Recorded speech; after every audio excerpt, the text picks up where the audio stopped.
please report to gate 47. Thank you. So Buggy Khana finally takes off en route to Gwalior.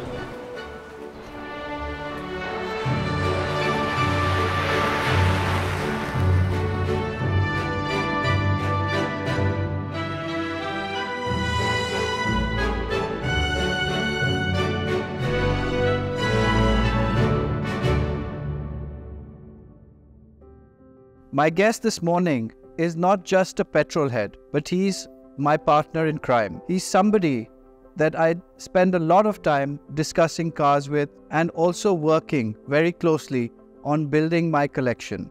I'd like to introduce you to my nephew, Aryaman Scindia. Hi Masa. Hi Ari. Welcome to Gwalior. Thank you. Thank you for having us here. Oh. Pleasure to be here again. It's good to finally have you after a while. Yeah. So today, Ari, we're going to be talking about Gwalior and the cars from Gwalior. And I'm looking forward to seeing some of your cars and showing them to our guests. We're looking forward to showing it to everyone, and something that both of us have been working on for a while. A few projects that we've been working on, a few projects that are upcoming as well. So shall we go? Let's do that. Yeah, come. So Ari, thanks for having all of us here. No, welcome. And, you know, what an amazing location to be doing this and having this conversation. I think it's going to be a big treat for all our viewers. Let me just understand, you know, we're standing here in the inner courtyard of the Jai Vilas Palace. So these corridors are steeped in so much history. But what I am interested in and would like to know more about is Gwalior's history with the automobile. Yes. Can you throw some light on this as to, you know... The family's always been very fond of cars. We've had a very strong bond and history with automobiles. In fact, we imported the first car into India, the first Ford T model, in the early 1920s. Post that, the family also imported the first Rolls-Royce into India in 1924. So we've always had a very strong history with cars, and the fleet has always been above 100, 150, 200 cars. They've gone through, eras. First was the European car era. Right. It started in the 1920s. Then it went into the American car era in the 1950s. And that's represented by Thunderbird right here. And then going forward, you're coming back into the 1970s, coming back into the European era again. Over the course of history, a family has had a very strong association with cars. So it would be safe to say that during every generation, there was always somebody who was sort of passionate about cars. Absolutely. And therefore the first car and then the transition as time went by.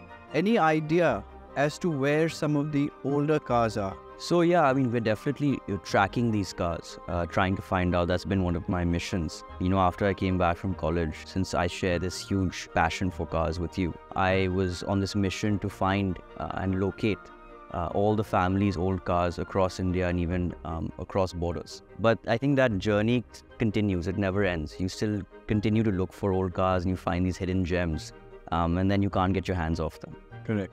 Now moving into the newer generation where you are, do you have any modern day favorites that you like, and what do you have in your current collection? So I guess I like SUVs, sports SUVs. Okay. So one of my favorite cars right now, that's something that I'm driving, is the GLE 53M. Right. At the same time, it's very versatile because you can take it anywhere and you can go with friends at the back.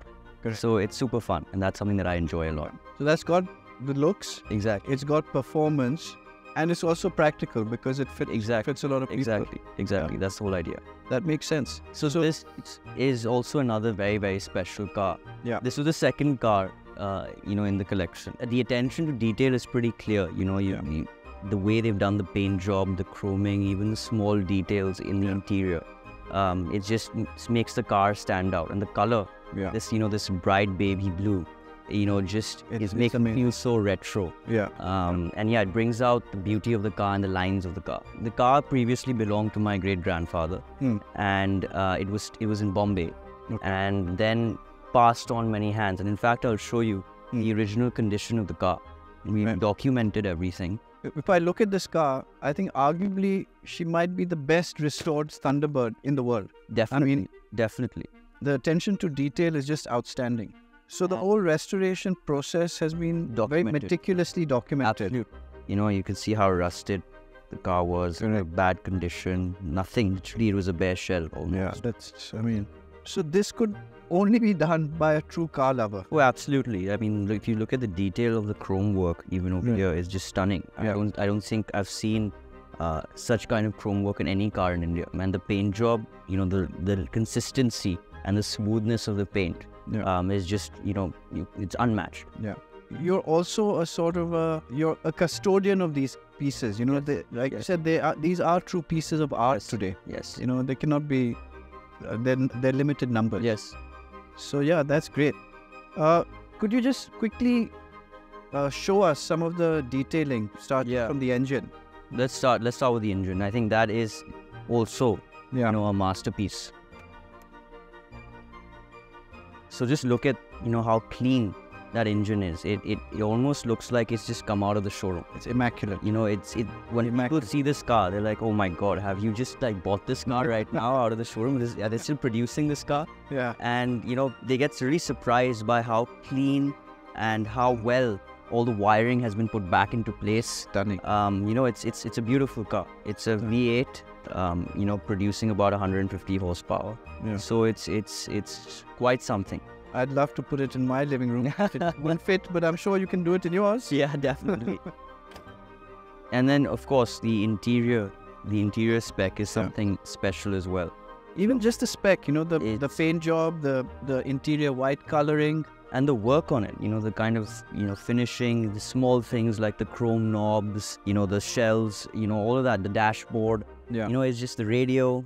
Correct. All of it is done so immaculately.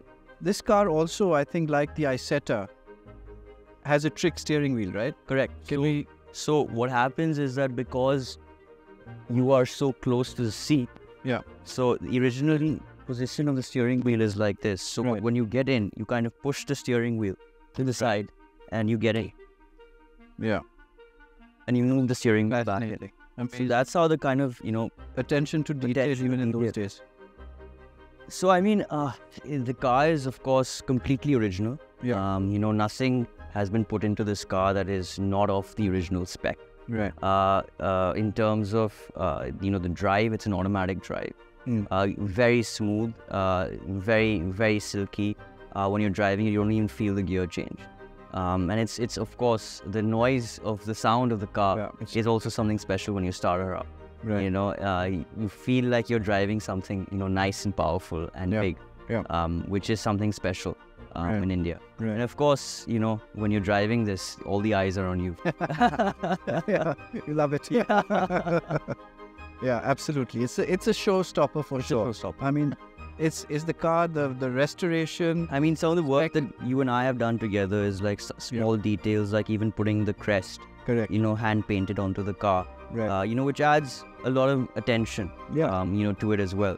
Something both of us have started doing. Yeah. And you see that on this car, on the Thunderbird as well. And it really, shows that detail on a vintage car like this. Yeah. I think that the crest really adds, and the crest, especially on this color, it's really popping. It is popping. I just love it. I love the gold and the red really comes out. And for it to be, hand painted, it just finishes off what's a perfectly restored car. Above all of these things, the entire package, it's so rare to get cars like these with a history connected to the family. In fact, we had the original RC book of the car, which has the family's name on it. Wow, yeah. So, it has the family's name and who it transferred on to over the years before it's come back to us. Right. Sure. And that's something that now, that was something that people used to do overseas a lot, and it used to add a lot of provenance and a lot of value to the car when you have the history, when you have the papers. Absolutely. And I'm seeing that more nowadays, right, when people are restoring their cars, etc. So it's great. Yeah, also in India, I guess, like people like us don't buy these cars as an investment. Yeah. People like us buy these cars as you said, like a piece of history. Correct. That you're bringing back. Correct. I think a lot of that has started building up in India, where people are kind of looking at cars like this as a form of investment that they would kind of appreciate and value and sell it to someone else maybe later. Yeah. But people like us, we don't look at it as, something that you can put some value on. No, correct. For you, the emotional the historical value far surpasses the financial benefit. Absolutely. But again, having said that, you know, cars like these are investment pieces. They are. You know, it's like a lot of people say, why do you this thing? But if some smart people have also used these cars as very viable investments.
Of course, it's quite a big car, so you have to be quite oriented in where you're moving and how you're moving, especially through narrow gates like this, because you're going to have to make sure that you don't hit the back or the front because of how long it is. Even though it's a two-seater coupe, you have to be careful of that. At the same time, the car feels fairly light because of the power steering that's in the car, and the engine is just really smooth. It's a 4-speed automatic engine, and it moves quite smoothly. I mean, like you don't really have to do much, and you see.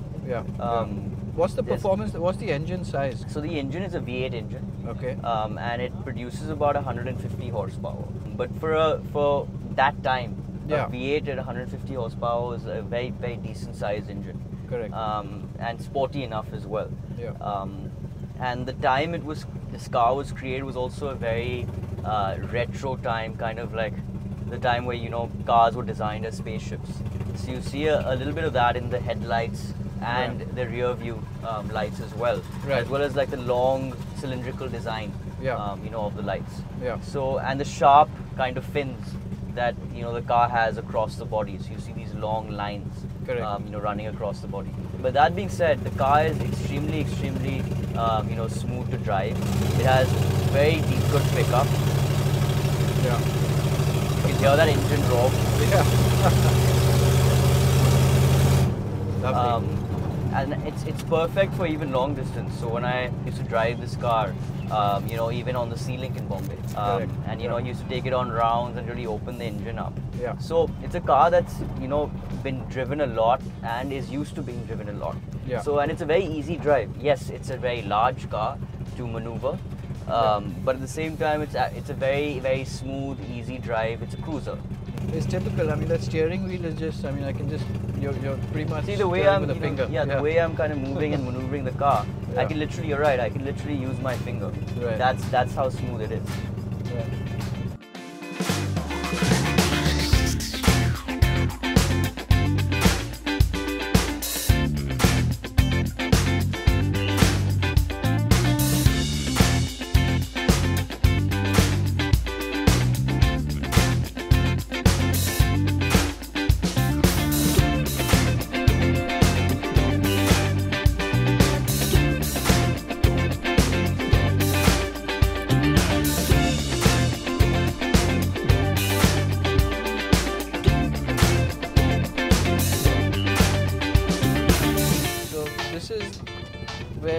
Creating your buggy khana, right? Yeah, so this is where some of the cars that were parked of the family that were used on a daily basis. They were mostly parked in this kind of corner. So this whole range was basically a garage. There was an old iconic photograph of all the cars lined up. That was taken here with the drivers dressed in their original uniforms, and that was the era of the American cars that I told you about. And because so this is basically our version of the original buggy khana. So you can see the original kind of shapes of the garage. So each garage had its own slot, and there were all the. So right now all the cupboards are taken out, but the garage had all the cupboards of each individual car. So there was numbered Gwalior number 1 with a Packard, and then they had all the parts for the Packard, the cleaning material for the Packard, you know, all of that kind of stuff was in that shelf itself. So like that, there was a series of cars parked here, and then they would bring it out as soon as the family needed the car. So you're going to be restoring this part of the property, Yes, to put it back to the car garages that were and also there. allow, you know, people to kind of see the cars and kind of appreciate them. Right. Because, you know, So this will be part of the palace tour yes, eventually. Yes. that's We've great. seen a big growth in like car culture in India. No, it's So important to I think share it's it. important to share it with instead of keeping it closed in. Absolutely, And I so fully people can appreciate it as well, and you know, appreciate our passion for cars absolutely. and why we do what we do. Correct, correct. Very true. Not many people might understand that, but I said, why don't you drive this?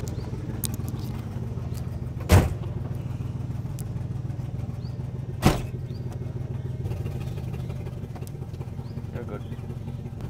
you're a fairly good Turning radius. turning circuit. It's Yeah, mad radius, yeah. for this car. And it's very smooth if you realize. Yeah. It's very smooth to maneuver. I love it, and I love to look over the bonnet. You know, the big bonnet with a nice bulge on it. Yeah. It's lovely. Yeah, but the steering wheel is so light. It's lovely. You don't Like even butter. feel like you're driving such a big car. Yeah. And this is not a car that, in any case, I'd like to be racing around No, in. no, You know, no. it's It's a nice cruiser. Cruiser, you know. It's a tourer. Yeah, That's in fact what it was built for. right. This was probably one of the first, you know, grand tourers, GTs, Right. that we call today.